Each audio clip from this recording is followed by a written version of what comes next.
Tanawan.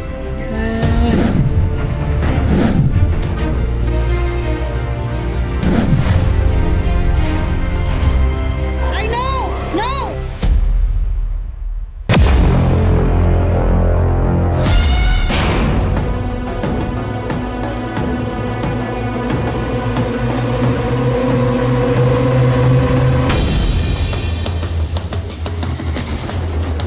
Para po akong aatakihin sa puso, nakakita ko ng bata. Nakadapa po, buo pa ang puso, pati inunan. Yan po, nakakuha yung bata po dyan.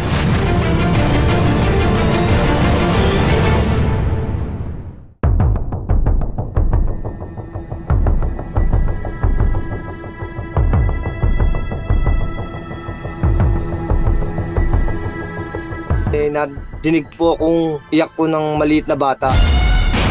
Nang akin po sinilip, nandun po sa compartment ng tricycle sa likod. Para po akong aatakihin sa puso, nakakita ko ng bata. Nakadapa po bago nakabalot sa gray na damit. Buo pa ang puso, pati inunan nakalagay dun sa paper bag. Yan po, nakakuha yung bata po dyan.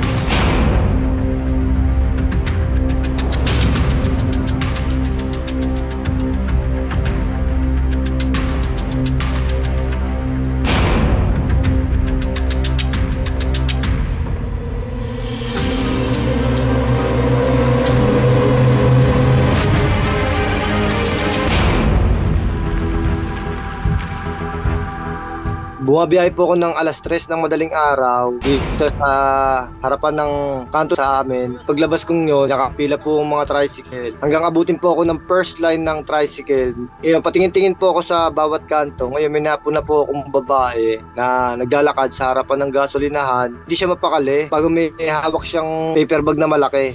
May tricycle na nakagarahe doon sa may gasolinahan. Dumaan siya doon. Maya-maya po, bumalik. Pumasok po siya doon sa tricycle. Hindi naman po siya nagtagal. Mga 10 segundo lang. Tapos lumabas na rin. Yan po, nakakuha yung bata po dyan.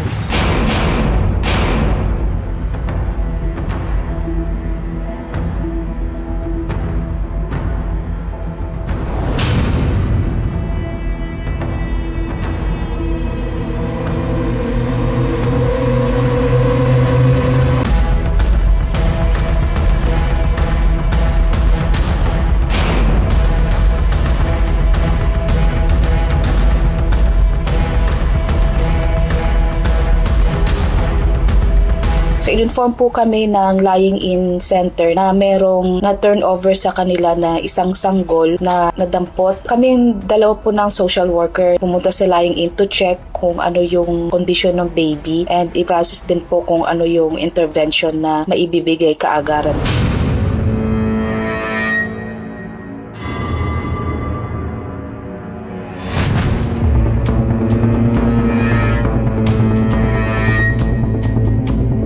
Ongoing po ngayon ang investigation lalo na po ng PNP Rosario para din po malaman kung sino po yung talagang nag-abandona doon sa baby.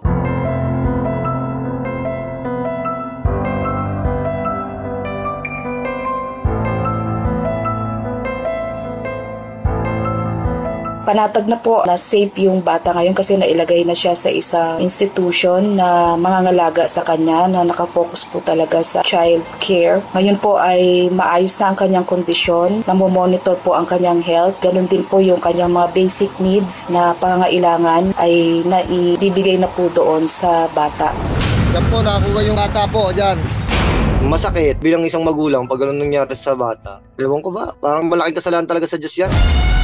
Ang pang-iiwan, lalo na sa isang bata, meron siyang malaking epekto sa kanyang katauhan. It affects, of course, una yung physical well-being ng bata. Yung iniwan siya kagaya nitong case na iniwan siya sa tricycle. We put the child at risk na siya ay nasa loob ng tricycle. Aside from the physical danger, siya ay merong emotional and psychological effect sa bata. So, ito ay isang sugat, no, na dadali ng isang baby kapag siya ay lumaki na. If ever po may mga ganito kayong mga sitwasyon, especially po sa mga teenage pregnancy or yung mga hindi inaasahang pagbubuntis, wag po bastang i-abandona. Kung hindi po kayang buhayin, maaari po kayong makipag-ugnayan sa ahensya ng mga gobyerno, especially po sa Social Welfare and Development Office para po mabigyan ng tamang gabay at tulong.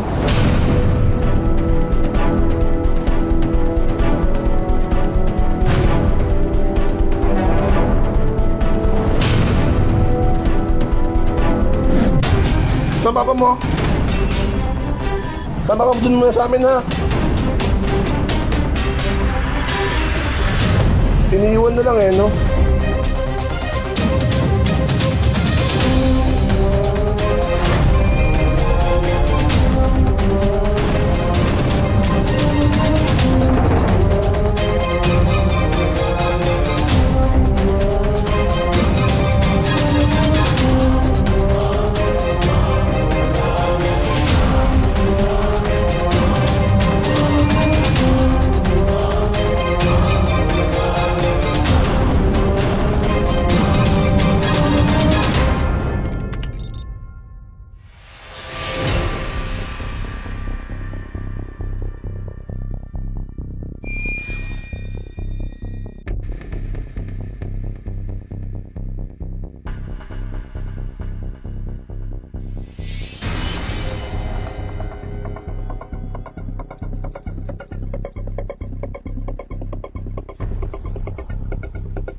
Iniiwan na lang eh, no? Yung time na po yun, mag-deliver po ako. Napadaan po ako ma'am sa may school. Napansin ko po itong bata sa may waiting shade. Para po wala siya talagang kasama. Di agad-agad po siya agad nilapitan. Naghihintay po ako ng kanyang kasama. Wala naman pong nadating. Ay daanan po ng mga sasakyan. Ay baka po tumawid, ma'am. Babangga po yung pong nasa isip. Kaya po sinamahan ko po yung bata doon.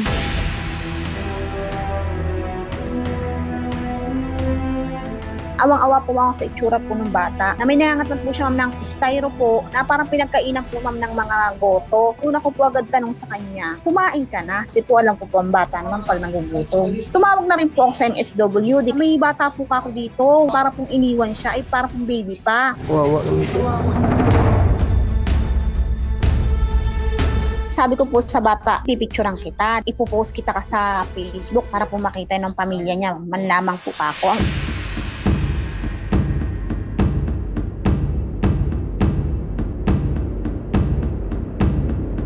Mayroon siyang mga sugat sa paa, sa may daliri. Good condition po yung bata, hindi siya malnourished, sabi ni Doc. Ang binigay lang po yung para sa allergy ng mga kagat ng langgam, ng sugat-sugat. Kasi may sugat din sa ilong, may sugat sa may baba. Yung facial expression on that time, parang nagtataka siya. Pero hindi siya nag-atubili. Sumama siya sa akin.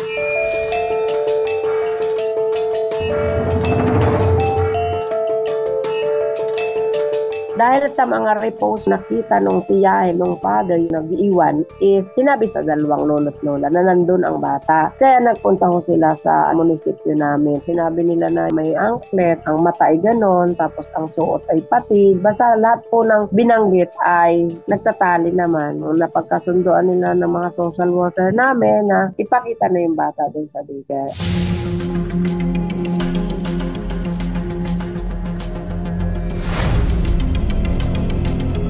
Yung pong lalaki, gusto ko pong anak mo. Siya po yung ama ng bata.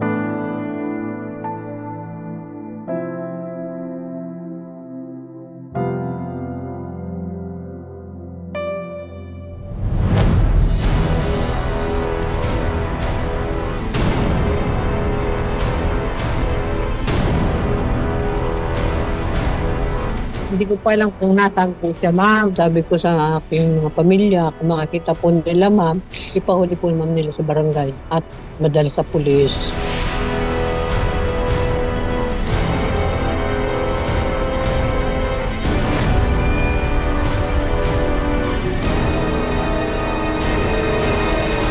Mabait naman po ma'am siya, kaya lang mabisyo ma'am. Sabi ko po ma'am sa kanya, magpakabait siya anak, kailan ka pa magbabago. Matanda na ako anak ko. Huwag mo naman gawin sa akin yan. At ang bisyo mo, di mo iwanan.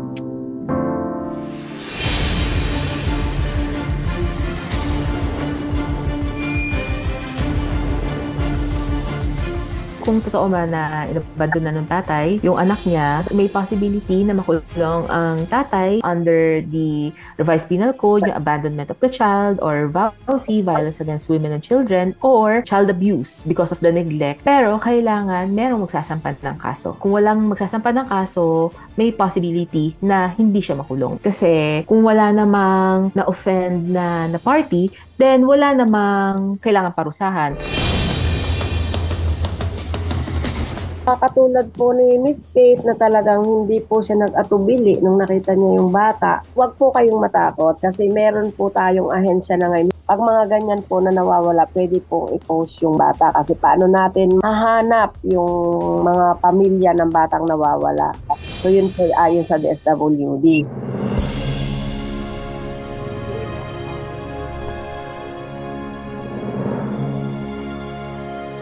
Ay, naman po ma'am isa, malusog po naman, magaling pong kumain, mabait naman po ma'am. Handa po ma'am kami na alagaan namin ang aming apo. Kung di man po kuhanin ang kanyang ina, kung ano kami po ng mag-asawa, nakahanda po hanggang kami may hininga.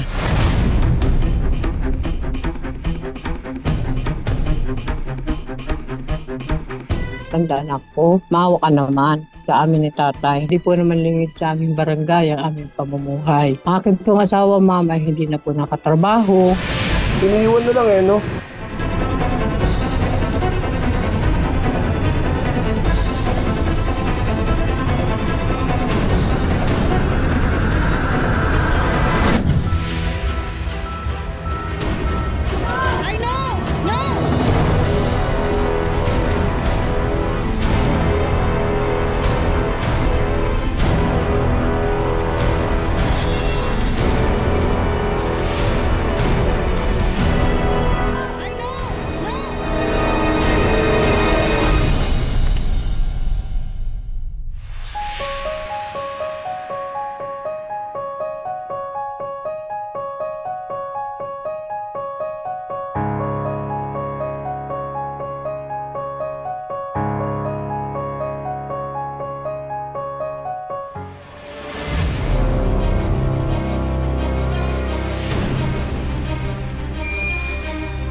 Nung nangyari po kasi yun, kakababa lang po nung partner ko po.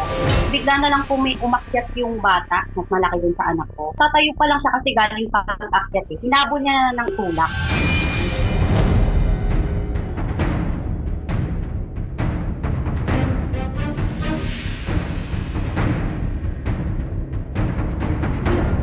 Tinitingnan ko yung mother. Ilang beses nagtama yung paningin namin, pero never niya ako in-approach, never nag-apologize. Parang mayado lang din po ako. I know! No!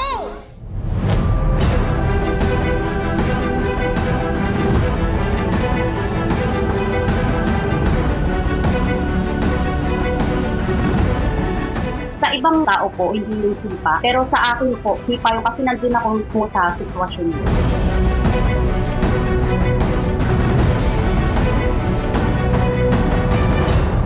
Naiintindihan ko po yung part ng bata kasi malay niyo naman po, di ba? Sobrang excite lang din. Kasi iba-iba naman po. Sabi ko ngayon sa mga comments, po natin sabihan na dahil lang sa isang clip may sakit na yung bata. Kasi masakit din po talaga sa magulang niyo.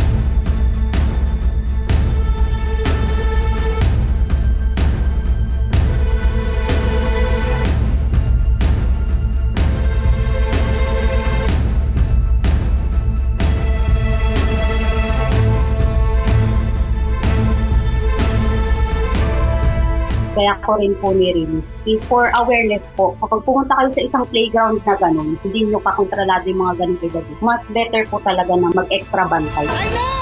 No!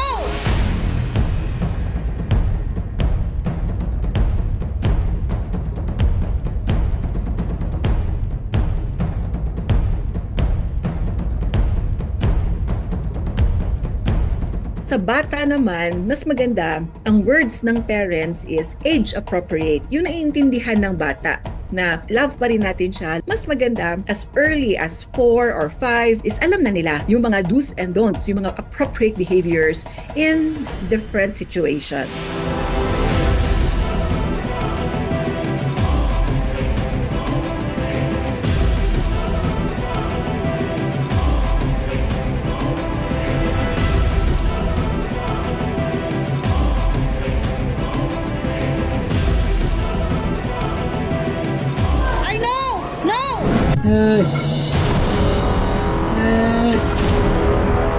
Hoy! Hoy! Hoy!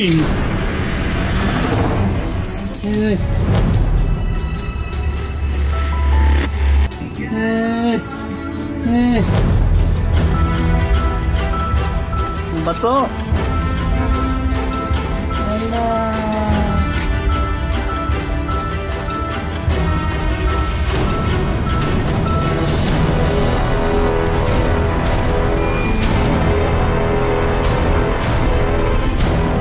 Bibi! Bibi! Hoy! Hoy! Hoy! Hoy!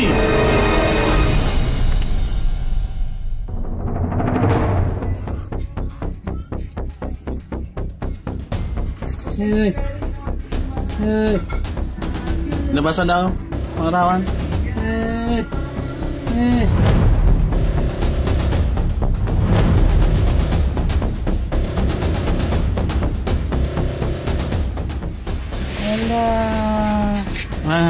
Masilo siya. Yung time na yun, nasa mid na talaga siya. Yung nanigas pa ma'am, para nag-iba na yung itsura ng mukha niya. Bigla po siya nanlambot. Bibi!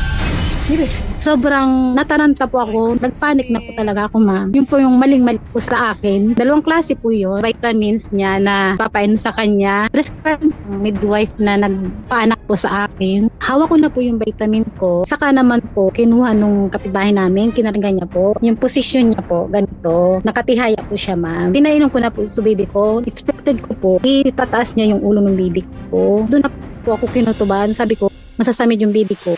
Hoy! Hoy!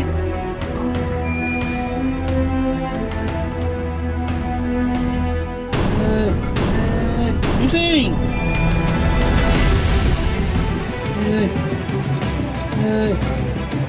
Labasan daw, mga rawan. Ang bato!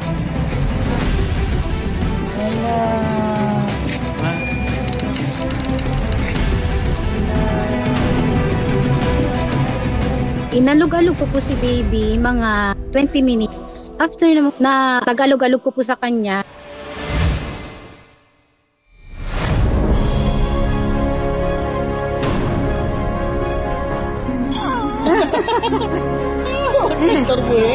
yun po na himasmasan po ako noon ma'am. Nawala po yung kaba ko ma'am nung nakita ko pong umiyak yung baby ko. Tapos nagnormal na po yung paghinga niya. Ay!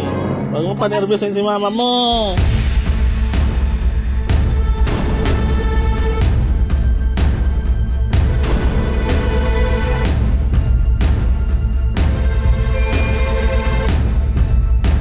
Yung breastfeeding or breast milk ay sapat na para sa nutrition niya, sa vitamins niya hanggang 6 na buwan. However, hindi naman din pong masama na mabigay tayo ng vitamins para sa bata. Lalo na ang mga pinapanganak na mababa ang timbang ay kinakailangan din ng vitamins para lumaki. Siyempre, dapat ito ibigay ng isang pediatrician. Pag nasa mid ng isang baby, kailangan mong i-pick up yung baby tapos patapayin mo siya sa tip tapos pagpakin mo siya ng konti. Definitely, hindi yan katulad natin na painumin mo ng tubig. Hindi nila kinakailangan ng tubig para sa nabubulunan.